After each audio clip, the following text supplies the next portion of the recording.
Ay,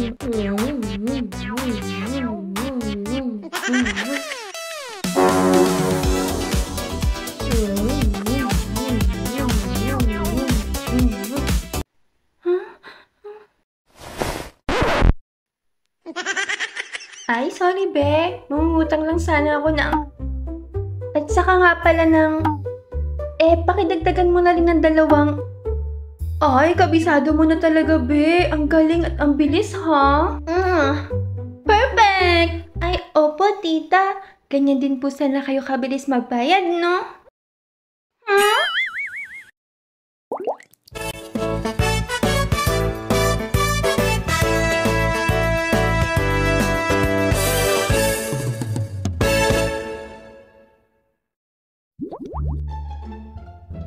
Ganon dapat.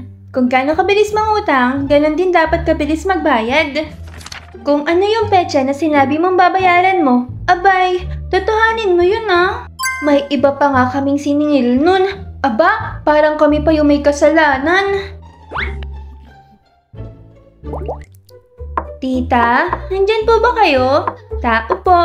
Tita? Tita? Nandito siya, pero ayaw niyang sumagot. Nako, wala dito yung tita mo. Umalis. Bukas, bumalik ka na lang daw. Bukas ay may pambayad na siya. Kung wala po kayo, tita, paano po kayo nakakapagsalita? Pakisabi sa mama mo. O, ito 200 pesos. Para naman maghihirap kayo sa halagang 200. Kapag hindi ako nagbayad, grabe na kayo. Ay, salamat po, tita. Napadito lang po ako para isauli po itong hiniram namin walis tingting.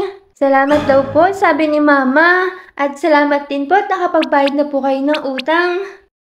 Ano ba yan? Sayang naman yung 200. Pang milk tea ko sana yun, panglinis ng kuko eh. Beshi, sigurado ang daming lugi ng tindahan niyo. Bakit? Paano mo naman nasabi? Kasi araw-araw kami snack party. Babayaran ko nga to paglaki ko. Ang susunod nga pala na bibili sa tindahan ko ay aswang. Oo, aswang. Kaya ang tawag ko dito ay aswang na customer. Aswang eh. Hindi aswang. Mga beshi, bago bumili yung aswang nito, ay pwede nyo nga palang mapanood ang part 1, part 2, part 3, part 4 ng tindahan series natin sa aking YouTube channel. Panoorin nyo ha, pagkatapos nito. Thank you, thank you!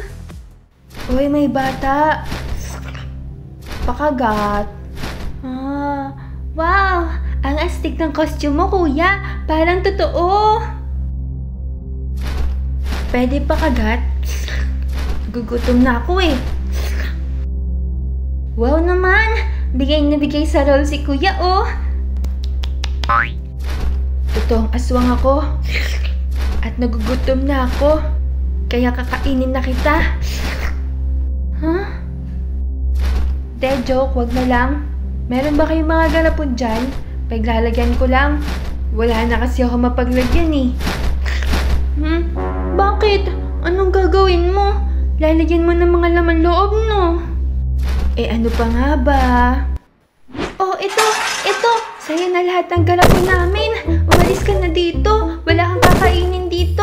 Bata pa ako. Marami pa ako pangarap. Magkaka-million subscribers pa ako. What?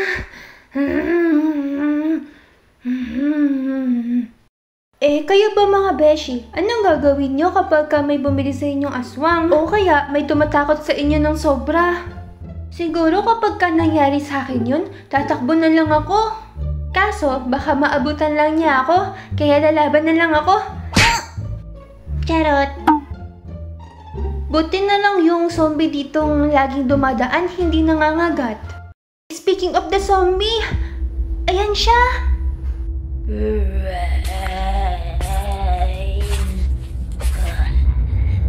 Mga beshi, mag-like and subscribe. Ang hindi mag-subscribe at mag-like, kakainin ko ang bread.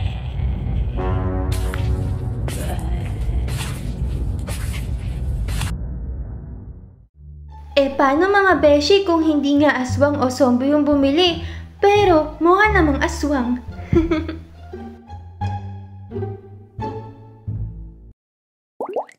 Mukha na ngang aswang, tapos chick boy pa. Kaya ang tawag ko dito ay chick boy na customer. Parang ganito oh. Uy, chicks ako dito. Pwede nang kulay ng color pink.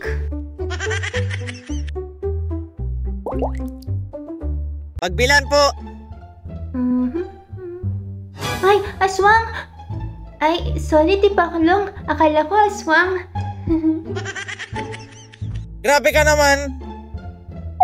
Sa bagay, hindi kita masisisi. Pag nakita talaga ako ng mga chicks, nagugulat talaga sila.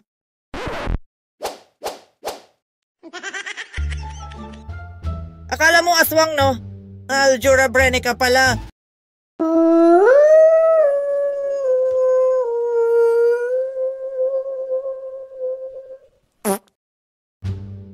Oo na Tipaklong. Ano bang bibilin mo? Paano pa ako bibili? Ikaw pa lang sapat na sa buhay ko.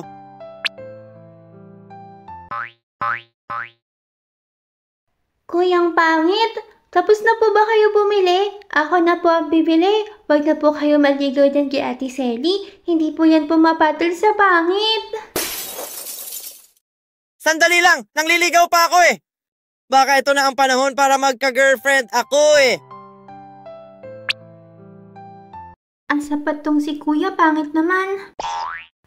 Hay, Tipaklong. Hindi naman to lugar ng ligawan. Ito ay pilihan ng pagkain at ng mga pangangailangan. Di, bilhin ko na lang ang puso mo. Kasi Tipaklong.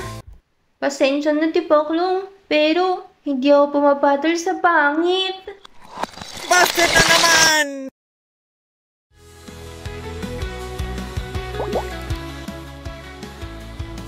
Hello mga beshi! Ako nga pala si Jed ng Jed Animation Story and Jed Horror Story. Mag-subscribe na kayo sa channel ko at sa beshi ng bayan na si Selly Fan Art. Okay?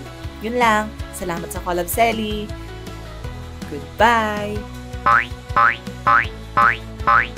So ayun, thank you mga beshi sa panonood. Thank you din kay Jed Animation sa pagpapahiram ng Aussie niya at sa pag-e-effort ng pag-record, at kay Boss Jed Animation sa pagpapahiram niya kay Tipaklong. Sa mga nag-comment ng shoutout sa inyong lahat. Sa mga gusto ng shoutout, mag-comment lang kayo sa baba para ma-shoutout ko rin kayo next time. Sa mga hindi naman umabot sa shoutout ko na nag-comment, ay next time isasama ko kayo. Ano mga beshi sa tingin nyo? Maggagawa pa ba tayo ng part 6? Kung gusto nyo ng part 6, ay mag-comment kayo ng part 6 please. Kasi ang dami ko pang naiisip na gusto ko pang gawin na animation. Kayo ba mga beshi, may mga experience ba kayo nakakatawa at na di nyo makakalimutan sa pagbili sa tindahan or sa tindahan nyo, i-comment nyo rin sa baba. Isasama natin na next time. Yun lang mga beshi. Till sa susunod na animation. Thank you!